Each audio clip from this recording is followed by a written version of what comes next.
Atheists love the story of Job because it makes God look so evil and they are so convinced that there is no way around it for him. So in this video I try to address at least 4 of the main concerns, at least in my opinion, raised by atheists against God in the story of Job. The first being that the devil manipulated God into allowing disaster in Job's life. The second, what was the whole point of God allowing disaster in Job's life? The third, God was evil for allowing disaster in God's life. And then the fourth, which is the big one, the death of Job, the death of Job's children and servants. They argue that Job's children and servants were used as pawns in this whole game, and it doesn't even matter whether at the end of the story Job got more children and more servants. Human life is a lot more valuable than that. So beginning with the first point, can God really be manipulated? Atheists are usually guilty of editing God and his attributes in order to make a case against him, and Job's story is one of those cases. Assuming that this God in question is the God of the Bible. The Bible describes him as being omniscient. He knows everything. He knows the future and the past. He can call the future like it is the past. Atheists conveniently remember that fact about him when they want to accuse him of creating human beings, well knowing they're going to disobey him and end up in hell. Now, honestly speaking, do you think a being that knows your thoughts before you even think them can be manipulated by anyone into anything? So in the story of Job, it was God manipulating the devil and not the other way around. God let this whole story to play out because it was beneficial to him and to Job.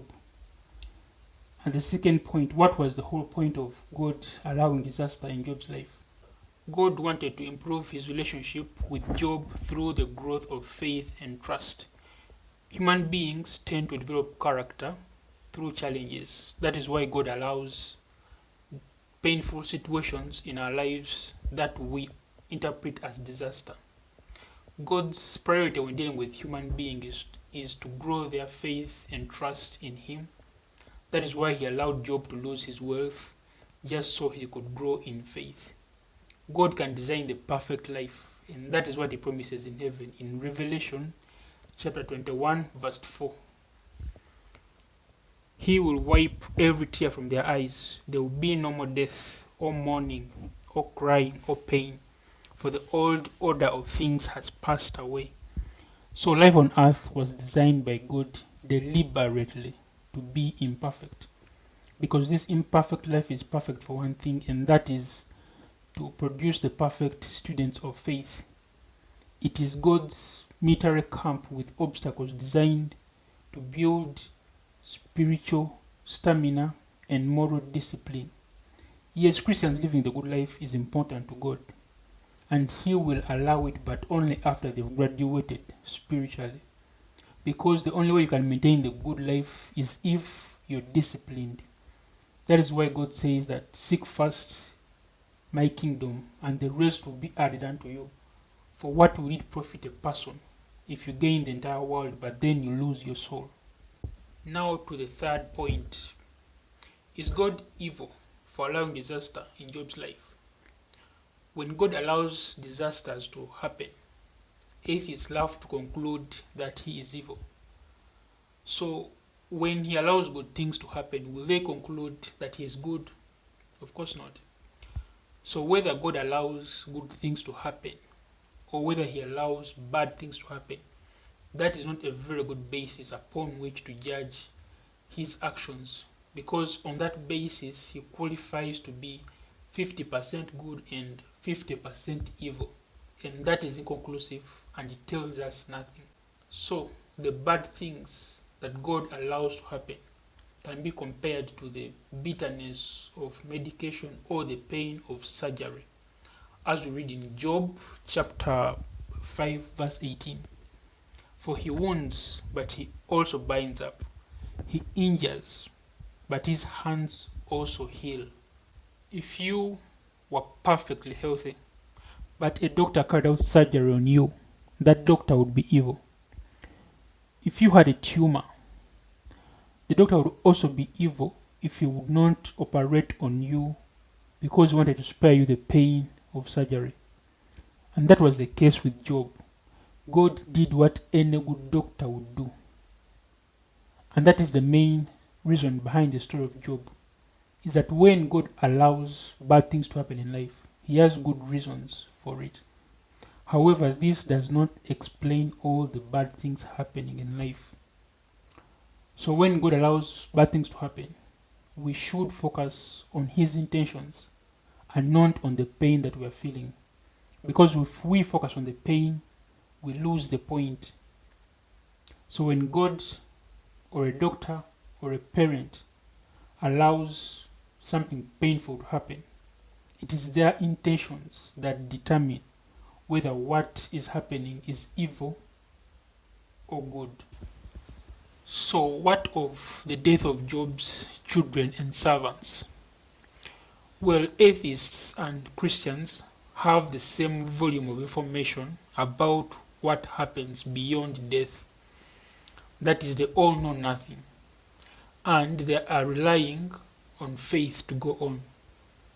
For Christians, they believe that they will live again beyond death, while atheists believe that everything fades to blackness and nothingness beyond death. Now, for one atheist to conclude that death is bad, I'm assuming that they have some form of evidence from the world's best scientists who have come up with some kind of breakthrough technology that helps us examine what lies beyond death. And that these scientists, with the evidence that they have gathered, have been able to objectively conclude that the atheists were right about death being the end. So, for what lies beyond death, both atheists and Christians are all operating on faith. So let's apply Christian faith to the Bible, and let's apply atheistic faith to matters of atheism. It's like a Christian saying that evolution doesn't explain our origin as human beings because the Bible says this or that. That wouldn't be a very convincing argument to any evolutionist. The most effective way of convincing an evolutionist against the theory of evolution is by pointing out the faults in evolution as explained by the evolutionist. So, according to Christians, death is not bad because everyone dies in the end. If death was a bad thing, then that makes God an evil character, because all the great heroes of faith in the Bible died. If death was a bad thing, then those who lived good lives according to the Bible should have been able to avoid death. But as we see, the apostles and the prophets in the Bible, most of them died gruesome deaths. God even designed a body that fades and dies in the end. So if death was bad, he would be guilty of all the death that has ever happened in the world. But according to Christianity, what makes someone's death either good or bad is what happens beyond death. Now in the story of Job, the death of Job's servants and his children seems so complicated to atheists. But that is because they are applying atheistic faith to Christian doctrine. It's like using a spoon for a shovel. You are bound to create complications. So if you are interpreting death in the Bible, it is only fair that you understand and apply what the Bible says about death.